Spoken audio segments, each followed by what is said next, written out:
A Republican candidate from Montana, special election for the House, body slams a reporter the night before the election.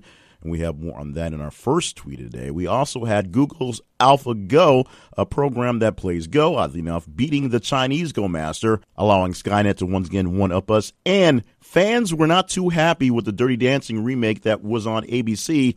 So because it was on network television, there had to be some licenses taken, and no one liked the licenses that they took. That and more conversations that we had yesterday. Today is May 26th, 2017.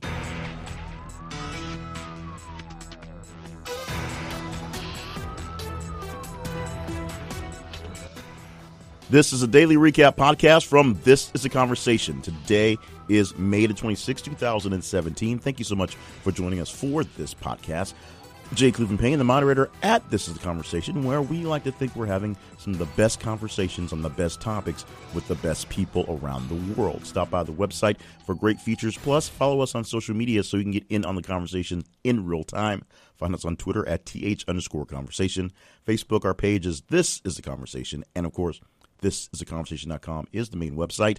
And also, while you're there, stop by our sponsors page. The sponsors help us keep things going, keep the lights on, if you will, for all the features. And, of course, they do their best to help you out with great deals. We offer up great deals by going through our list of sponsors. Today's big sponsor, or this week's big sponsor, has been Cloud9 Living. And we're very proud to be partnering up with Cloud9 Living because they're doing our best to hopefully help you have greater conversations about the great things you can do in your life, to include getting those things off that bucket list. Great adventures and excursions like hot air balloon rides and race car driving. Yes, you can drive an actual NASCAR on a NASCAR track as fast or as slow as you want to. You pay them, they just sit back and watch the ride. You can do great excursions such as that and more. And what we have for you as a deal on the website is if you click on our link for Cloud9 Living, it will get you to a page to buy your own gift certificate. So you can choose your adventure later, or send a gift certificate to someone else to choose their own adventure at their leisure. And with this link, we're giving you 10% off all gift certificates. So buy a big package and save a little money on the process. That's at thisisaconversation.com/sponsors. Click on Cloud9 Living for that deal or any other of our great sponsors that will help you out with whatever you need taken care of in your life. Now, as far as taking care of great conversations, that's on me, and hopefully I did a good job on the 25th. That was all day yesterday. Starting off with the first message of the day was that Britain was going to stop sharing case details on the Manchester bombing. Now, that changed after a few hours and some assurances that the leaks were going to stop. But we had another major leak happen the night before where the New York Times had images of the bomb that were essentially taken from crime scene photos and just investigation photos, images of the bomb and some images of some sensitive information from the Manchester Arena bombing from a few nights ago. Now, the odd thing about it is New York Times had the information. They assumed it was leaked from the American intelligence to the press, and, of course, everyone else had it to show and blame the New York Times. That's how it works these days. But the British were going to stop, or they actually did stop sharing information and put a cease on it for a few hours at least, until their intelligence agencies got assurances from our intelligence agencies that things were going to get better very quickly. And Rex Tillerson, the Secretary of State of the United States, is headed to Great Britain today or tomorrow to sort of mend some fences, make some things, fix some things, and hopefully make some things that aren't so great go away pretty quickly. We'll see how well he's going to do with that, taking care of that issue. Now, the night before, of course, Wednesday night was the night that Dirty Dancing had its remake on TV, the TV remake of the classic film starring Patrick Swayze and Jennifer Grey, with her original nose, of course. Now, the big thing about Dirty Dancing was it's not even a cult classic. It's just a classic. People love the movie. Even people who hate the movie love something about bits and pieces of it, including its timeless life. It covers life in the 50s in the Catskills, something that people in the 80s when the movie came out really couldn't get to, but it was something that people loved, mostly because of the music and the dancing and Patrick Swayze. Patrick Swayze, who, of course, has passed on, and it's probably the only thing that saved him from dealing with the pain of having to actually watch this remake. So many bad things were said about this that Twitter was abuzz, as it is often with all the bad just comments. A lot of the story was really taken out of context. A lot of things were changed. Some of the things that really made it heartwarming, the old couple that were stealing wallets and purses, they were taken out of the movie, and they had to basically rewrite a scene to make the whole climax thing work. They were a part, even though they were a small part in the main movie, they were a big part of actually having things kick off. The chemistry between the main actors was weird. The dialogue was weird. The weird new storyline where Baby's parents were, getting divorced and then got all frisky at the end. A whole lot of weirdness for the thing, and a lot of things got talked about on the Twitter all day Thursday and all night Wednesday night on the reply for this really weird remake of what should have been a great thing. Let's go to James Comey one more time for today or yesterday. Comey's investigations on the emails that were the big Clinton thing, whether Clinton was sending classified emails or not, may have been tipped off by a bogus Russian document. Now, here's the thing. Let's back this thing up quite a bit. Supposedly, James Comey got an email from Debbie Wasserman Schultz from the Democratic Committee saying that there was some fishy things going back and forth and maybe it should be investigated. That will put the onus on the Democrats on kicking off what was going to be an investigation that probably cost Hillary Clinton her election, just not the fact that anything was actually there, but the fact that the shadow and the stench of the actual investigation in the area made a lot of people who would have possibly held their noses and voted for Hillary Clinton, not because of the whole email scandal. The problem is that email did not exist. It was a faked email from some sort of Russian operative or Russian hacker or something like that had the document that was sent from a fake account that was cloned to look like Debbie Wasserman Schultz's office saw the account and saw the document and sent it on. So maybe Comey's investigation was totally a ruse, and maybe it was another proof, but more proof that the Russians found a way to, quote unquote, hack our election process. Donald Trump would probably disagree, but that's that. Speaking of Donald Trump, Republican House candidate Greg Gianforte, it's hard to say that one, Gianforte, was up for election on Wednesday night to run for a special election seat in Montana for House. I think Montana only has one House seat based on population, so he had a lot of ground to cover. He did a lot of stuff, and he was kind of tired with Thursday being election day and Wednesday night doing some interviews for everybody else, getting last-minute things done. Except he was confronted, in a sense, by a reporter from The Guardian who he initially just literally body slammed to the ground to get him out of the room. Well, and then we got this from some audio coverage. The recorder from the reporter was running when he stepped in. Gianforte was doing some interviews in a side room with some other reporters, and the Guardian reporter just kind of leaned in a little bit. And I guess when he was seen, all of a sudden, Gianforte literally lunged at him and tried to grab the recorder. In the process, in the melee, they both hit the ground. Quote, unquote, he got body slammed. This happened the night before the election. In Montana, about 70% of the ballots were already cast because of early voting, because it's such a big rural state and it's hard to get people in. So we believe that most of the ballots are already cast for this guy. He wins in a pretty sound way. We'll talk about that in a bit. So we'll talk about what happened on the back end of that. But there was a lot of tension, a lot of hand-wringing from the fact that some people weren't really speaking up to this. Donald Trump, who's, of course, overseas, has other things to deal with. And the big Republican leaders, some of them did say he should at least apologize. No one was really condemning him because they really needed that seat in the House. Go is the game that takes minutes to learn but a lifetime to master. I have no idea how to play it. I've seen the boxes in the stores, and I've not even given it a shot. But it's based on an old ancient Chinese game. And the Chinese master of Go, just like a chess champion, took on Google's AlphaGo, a program which is programmed to play Go. And Google's AlphaGo, it basically crunched Chinese Go master. So Go, Google Go.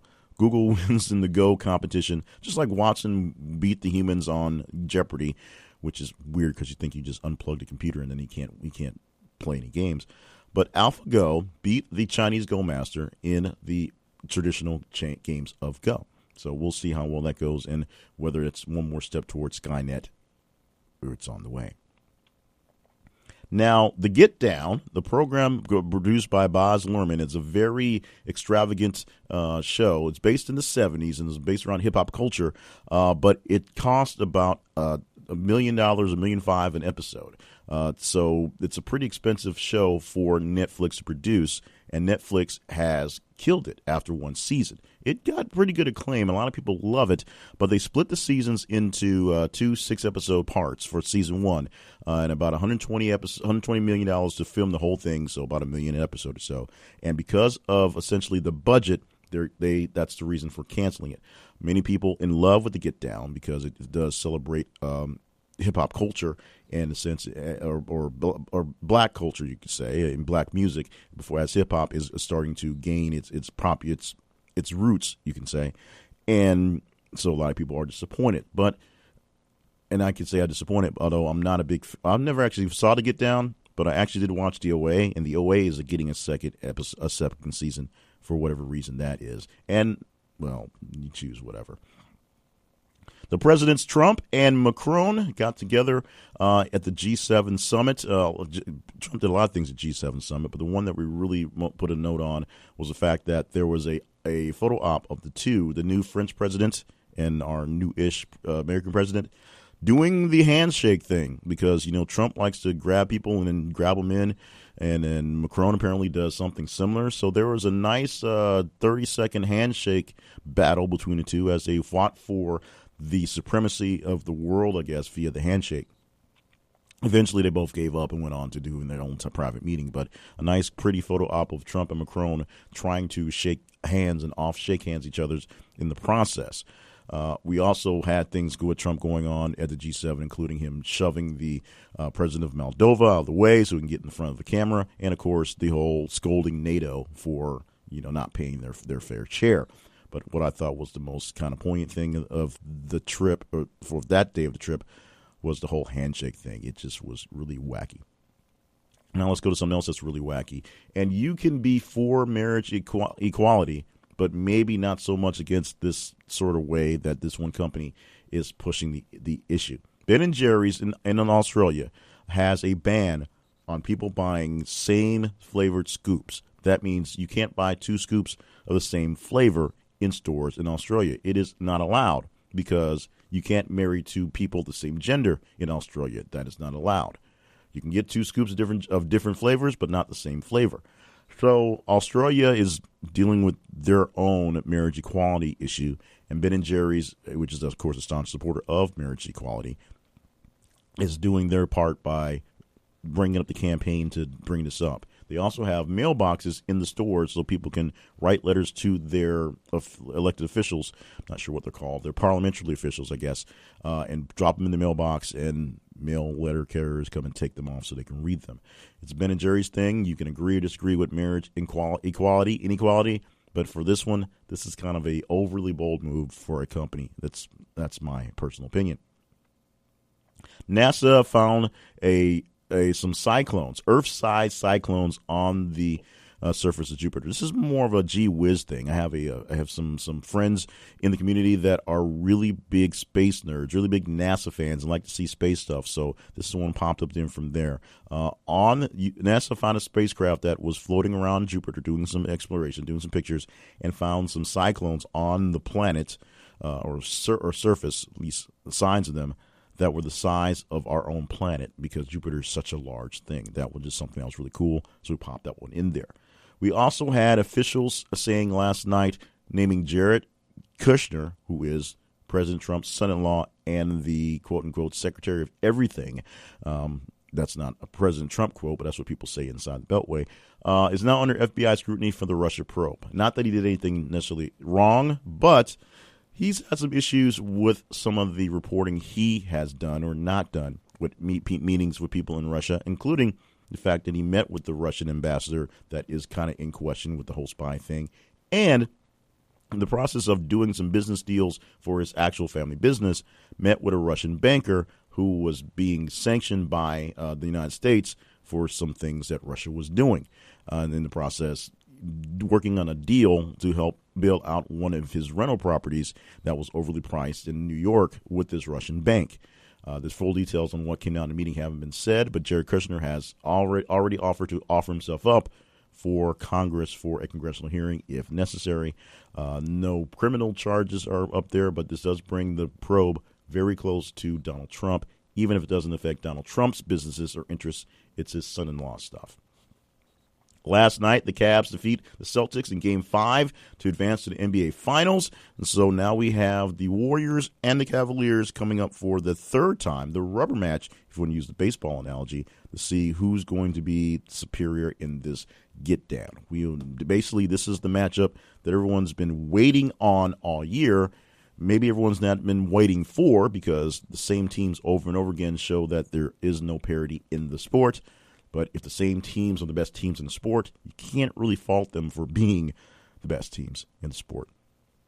Our first message of the day comes again to Giaforte. That is the now Montana House member. He actually won the election yesterday, which is kind of weird. So he is now the man who held a House seat that was pretty important for Republicans in Montana. He did release a statement at his at his thank you party saying he apologized to a reporter and did all the stuff there. Some people aren't happy with the way it came down. The apology, they thought it should have been straight to the reporter and should have did more. But he is now the man to be, the man to go to, the man to keep the ranks and power in the Republican hands for another 12 months.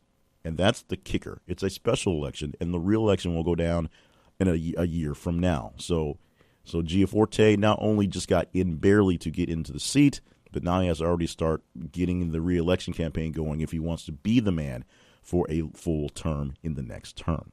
Those are the conversations that we carried on yesterday for May 25th, and I'm sure plenty of great conversations for today and Saturday and Sunday. Remember, on Monday we do a daily recap that's really 3 days, Friday, Saturday, and Sunday.